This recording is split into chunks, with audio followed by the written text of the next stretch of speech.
So hi everyone, welcome to all of you in TET educator. मैं हूं रूप कुमार और इस क्लास में डिस्कस करेंगे एजुकेशनल साइकोलॉजी का एक interesting topic assessment of learning. इसको इन डिटेल स्टडी करेंगे ताकि साइकोलॉजी का ये कॉन्सेप्ट इन डिटेल आसानी से समझ में आ जाए। तो असेसमेंट ऑफ लर्निंग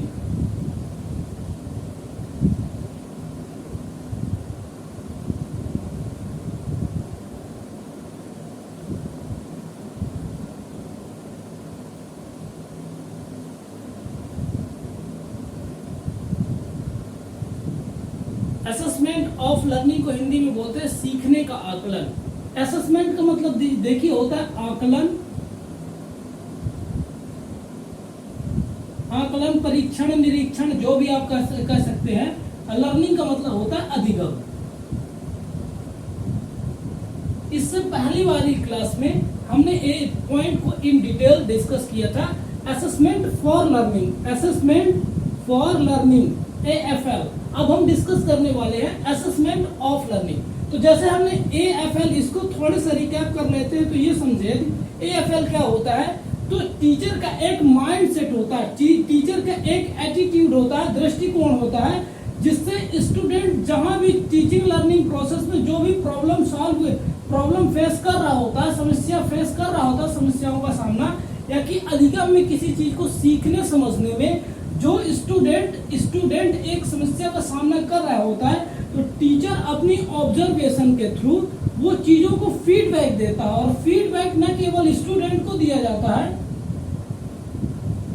यदि जरूरत पड़े तो पेरेंट टीचर मीटिंग में वो पेरेंट्स को भी डिस्कस किया जाता। हो सकता है कोई प्रोनाउंसिएशन से रिलेटेड कोई समस्या हो, या कि कोई मैथमेटिक्स, इंग्लिश किसी लैंग्वेज की हो या किसी अनदर सब्जेक्ट की हो, उससे रिलेटेड फीडबैक देने की तरीका है। मतलब क्या होता है, टीचिंग लर्निंग प्रोसेस के दौरान, शिक्षण अधिगम प्रक्रिया यानी पढ़ने पढ़ाने की प्रक्रिया के दौरान, कक्षा के दौरान जो समस्याएं आती है उनको सॉल्व करने का एक जो प्रोसेस होता है, उसको शिक्षा मनोविज्ञान में असेसमेंट फॉर लर्निंग का कॉन्सेप्ट आया है। ठीक है, तो ये जो फीडबैक होते हैं, जो प्रॉब्लम सॉल्व की ट्रिक बताई जाती है, टिप बताई जाती है, जो टीचर के द्वारा असिस्ट किया जाता है, फैसिलिटेट किया जाता है, उस समस्या का समाधान करता है, उसका कोई रिकॉर्ड नहीं होता, कोई डॉक्यूमेंटेशन नहीं होता। पर सामान्यतः दुनिया तो ऐसे नहीं चलती ना, जनता तो जवाब मांगती है, आज नहीं तो कल जनता जवाब मांगेगी कि भाई हमने आपके स्कूल में अपने बच्चे का एडमिशन कराया, तो इसका रिपोर्ट कार्ड क्या है। जब हमारी बात आती है एविडेंस की, रिपोर्ट कार्ड की, अच्छा आपने ये पढ़ाया, हमारे बच्चे ने ये सीखा, ठीक, आपने पढ़ाया, हमारे बच्चे ने सीख लिया, पर इसका सर्टिफिकेट क्या है। क्योंकि कल जब हमारा बच्चा कोई जॉब मांगेगा तो आपने क्या पढ़ा है उसका सर्टिफिकेट ही मांगेगी ना, क्योंकि दुनिया तो ऐसे नहीं चलती। तो टीचिंग लर्निंग प्रोसेस की जो डॉक्यूमेंटेशन की प्रोसेस होती है, यानी बच्चे ने कितना सीखा, कितने स्तर तक सीखा, कितना % सीखा, इसमें सीधा मतलब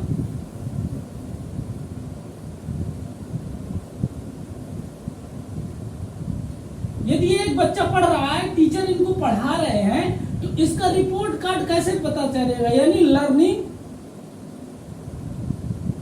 लर्निंग यानी अधिगम कितना हुआ, वो 33% आ रहा है, 90% आ रहा है, 95% आ रहा है, 60% आ रहा है, कितना आ रहा है, इसका क्या मतलब होता है। यानी इस पूरे टीचिंग लर्निंग प्रोसेस में, यानी पूरे एकेडमिक ईयर में बच्चे ने जो भी हमने पढ़ाया, जो भी हमने सिखाया, उसकी परफॉर्मेंस है मान लीजिए 60%, एज्यूम कर लीजिए 75%, एज्यूम कर लीजिए 95%। तो जब डॉक्यूमेंटेशन की बात होती है, सर्टिफिकेशन की बात होती है, या कि लर्निंग के एविडेंस की बात होती है, यानी प्रमाण, जनता तो प्रमाण मांगेगी ना, दुनिया तो प्रमाण मांगेगी। आपने अपने बच्चे को इंजीनियरिंग करा दिया, पर इंजीनियरिंग का उसके पास सर्टिफिकेट नहीं है, तो भौतिक दुनिया आसानी से नहीं मानेगी। तो जब प्रमाण की, एविडेंस की, यानी जो आपने सीखा है उसका एविडेंस क्या है, उसका प्रमाण क्या है, जब इसकी बात होती है, वो पूरा कॉन्सेप्ट एजुकेशनल साइकोलॉजी में जाना जाता है असेसमेंट ऑफ लर्निंग, यानी आकलन। असेसमेंट ऑफ लर्निंग यानी अधिगम का आकलन, अधिगम का परीक्षण या अधिगम का निरीक्षण। यानी बच्चा बढ़िया परफॉर्म करेगा कोई पर्टिकुलर जॉब में, बच्चा सामान्य होगा, एवरेज होगा, बिलो एवरेज होगा, ये किससे जर्नली डिसाइड होता है? उसके सर्टिफिकेट से, यानी उसकी स्कोरिंग कैसी थी, उसका इंटरेस्ट कैसा था। इन चीजों को बोलते हैं असेसमेंट ऑफ लर्निंग, यानी अधिगम का आकलन। असेसमेंट ऑफ लर्निंग की दूसरी इंटरेस्टिंग या कि इंपॉर्टेंट बात क्या होती है, अच्छा ये क्यों किया भी क्यों जाता है, यानी इसका ऑब्जेक्टिव, यानी असेसमेंट ऑफ लर्निंग यानी टीचिंग लर्निंग प्रोसेस में असेसमेंट ऑफ लर्निंग का ऑब्जेक्टिव क्या होता है, इसका उद्देश्य क्या होता है, इसको क्यों ऐसा किया जाता है। जरूरी नहीं कि जब हम बात करते हैं तो पूरे एकेडमिक ईयर की ही हम बात कर रहे हैं, हो सकता है पूरे एकेडमिक ईयर की ही बात कर रहे हैं, हो सकता है हम 3 महीनों की कर रहे हो सकता है 6 महीनों की कर रहे हो, 6 मंथ की कर रहे हो। इसके बीच बच्चे ने क्या सीखा क्या नहीं सीखा, इससे क्या होगा कि स्कूल और टीचर यानी शिक्षक जो होंगे, जो टीचर्स होंगे, वो क्या करेंगी, अपनी टीचिंग मेथोडोलॉजी यानी शिक्षण विधियां, टीचिंग एड्स यानी जो उस पार्ट में, उस पर्टिकुलर लेसन में जो टीचिंग एड्स होते हैं, जो उस अधिगम को आसान और इंटरेस्टिंग बनाएंगे, जो सपोर्टिंग मटेरियल टीचर यूज करेंगे, उसमें थोड़ा सा अपनी नीति को बना सके, स्कूल अपने मैनेजमेंट को एक बार खुद से रिथिंक कर सके, दोबारा सोच सके, जान सके कि आखिर यदि बच्चे फेल हो रहे हैं, क्योंकि कहीं भी जब एग्जाम होगा और टेस्ट होगा, एग्जाम होगा, टेस्ट होगा, इवेल्युएशन होगा, जो भी आप इन तीनों चीज में ले लें, यदि स्टूडेंट